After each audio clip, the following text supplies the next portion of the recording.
بسم اللہ الرحمن الرحیم۔ السلام علیکم رحمۃ اللہ وبرکاتہ۔ اللہ کی رحمتیں اور برکتیں نازل ہوں ہم سب پر۔ محترم ناظرین، آج ہم آپ کو اس ویڈیو میں بتائیں گے کہ ایسے کون سے 10 بڑے گناہ ہیں جس کو کرنے سے میاں بیوی ایک دوسرے پر حرام ہو جاتے ہیں اور ان کا نکاح ٹوٹ جاتا ہے۔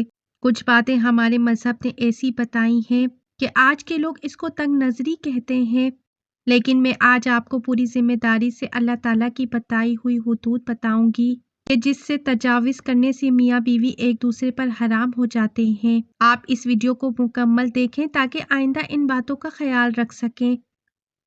اللہ تعالیٰ نے قرآن کریم میں اور نبی پاک صلی اللہ علیہ وآلہ وسلم نے اپنی احادیث کے ذریعے سے شادی شدہ جوڑوں کے لیے کچھ حدود بیان کی ہیں، اور کوئی بھی شادی شدہ جوڑا ان حدود کو پار نہیں کر سکتا۔ سورہ بقرہ میں ارشاد ہے، یہ اللہ تعالیٰ کی حدیں ہیں، ان کے پاس نہ جانا۔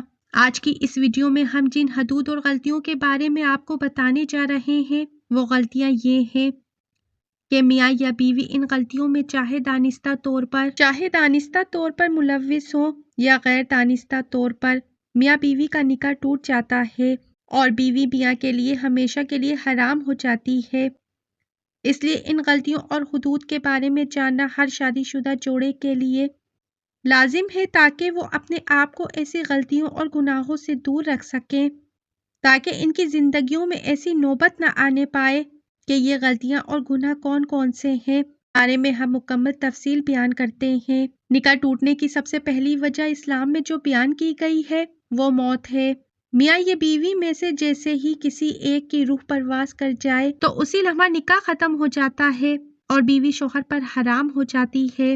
دوسری وجہ خلا ہے، جس میں میاں بیوی باہمی طور پر طلاق کے لیے راضی ہو جاتے ہیں۔ تیسری وجہ عیلا ہے، جس میں شوہر اپنی بیوی سے 4 ماہ ہم بستری نہ کرنے کی قسم کھا لے اور اس سے ہم بستری نہ کرے، اور اس قسم کے بعد واقع ہی وہ 4 مہینے ہم بستری نہ کرے تو نکاح ٹوٹ جاتا ہے۔ یہ یاد رہے کہ ضروری ہے کہ شوہر قسم کھائے، بنا قسم کھائے ہم بستری نہ کرنے پر طلاق نہ ہوگی۔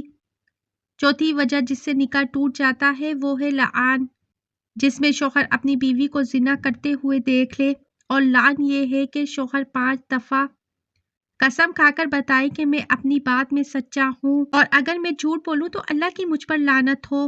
اسی طرح اگر شوہر 4 سال سے زیادہ عرصے سے غائب ہو جائے تو قاضی اس کی بیوی کو نکاح سے آزاد کر سکتا ہے۔ زوجین میں سے اگر کوئی بھی دین اسلام سے منحرف ہو جائے تو تب بھی نکاح ٹوٹ جاتا ہے۔ اسی طرح اگر معتبر ذریعہ یہ پتہ چل جائے کہ میاں بیوی دونوں آپس میں رضاعی بہن بھائی ہیں تو قاضی دونوں میں لازمی تفریق کرا دے گا۔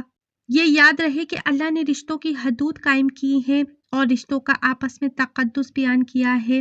اللہ تعالیٰ نے اس انسان کے لیے مختلف رشتے بنائے ہیں، خون کے رشتے، دودھ کے رشتے، نکاح کے رشتے، سسرال کے رشتے، اور ہر ایک رشتے کی اپنی ایک حدود مقرر فرمائی ہے۔ کوئی رشتے محرم قرار دیے گئے ہیں اور کوئی غیر محرم، اور مسلمان کے لیے قرآن میں یہ تعلیمات سکھائی گئی ہیں کہ کیسے زندگی بسر کرنی ہے، کس رشتے کے ساتھ کیا سلوک کرنا اور کیسا سلوک کرنا ہے۔ ہر رشتے کے اپنے اپنے حقوق مختص کر دیے گئے ہیں اور ان کی حدود بھی بتا دی گئی ہے جن میں انتہائی احتیاط کی ضرورت ہے۔ اگر ان رشتوں میں ذرہ برابر بھی بے احتیاطی کی گئی تو بیوی اپنے شوہر کے لیے ہمیشہ ہمیشہ کے لیے حرام ہو جاتی ہے، یعنی ایسا ہونے سے میاں بیوی کا نکاح ٹوٹ جاتا ہے۔ جب بیٹا 7 سال سے اوپر کا ہو جائے تو چاہیے کہ وہ ماں کے ساتھ نہ سوئے، اور اسی طرح جب بیٹی 7 سال سے اوپر کی ہو جائے تو وہ اپنے والد کے ساتھ نہ سوئے۔ یہ شرعی حکم ہے۔ شریعت نے یہ احکام اس لیے نافذ کیے ہیں کہ اگر ان احکام کی پاسداری نہ کی گئی تو اس کا نتیجہ بڑا خطرناک ہے۔ اسی طرح جب بیٹی 9 سال کی ہو جائے تو باپ کو چاہیے کہ اسے پیار کرنے میں احتیاط کرے۔ باپ کو چاہیے کہ اگر وہ پیار کرنا بھی چاہے تو صرف بیٹی کے سر پر ہاتھ پھیرے، بوسہ لینا ہو تو وہ بھی سر پر بوسہ لے۔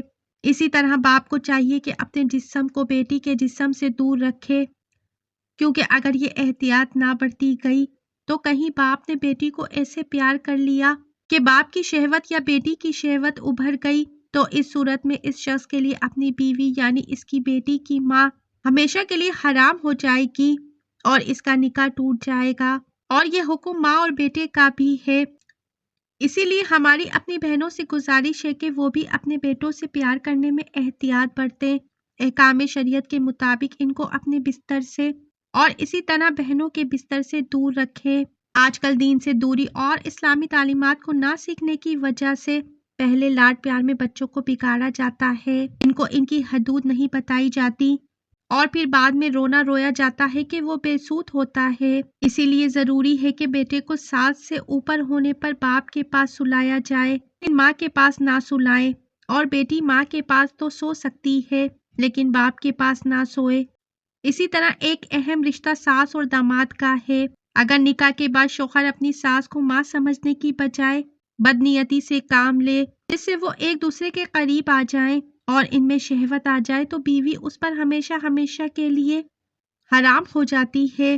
جو حدود شریعت نے طے کی ہیں ان حدود کی پاسداری کرے، کیونکہ نکاح صرف بیوی کے ساتھ ہوتا ہے اور اس کی زوجیت کے لیے صرف اس کی بیوی حلال ہوتی ہے، لہٰذا باقی سب رشتوں کے ساتھ برتاؤ میں ایک مرد کو بڑی احتیاط کی ضرورت ہے۔ اسی طرح اب سسر کے لیے بھی حکم ہے کہ بہو کو اپنی بیٹی جیسا سمجھے، اس کو بیٹی کا درجہ دے۔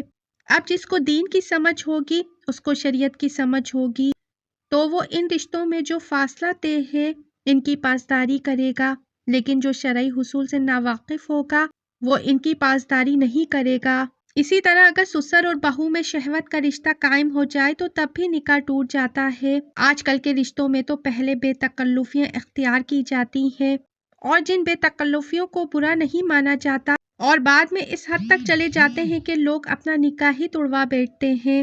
خدارہ شریعت کو سیکھنے اور اس پر عمل پیرا ہو جائیں، خدارہ شریعت کو سیکھنے اور اس پر عمل کریں تاکہ ہمارے رشتے پاک رہ سکیں اور ہمارے گھروں میں مذکورہ بلا صورتحال بھی پیدا نہ ہو۔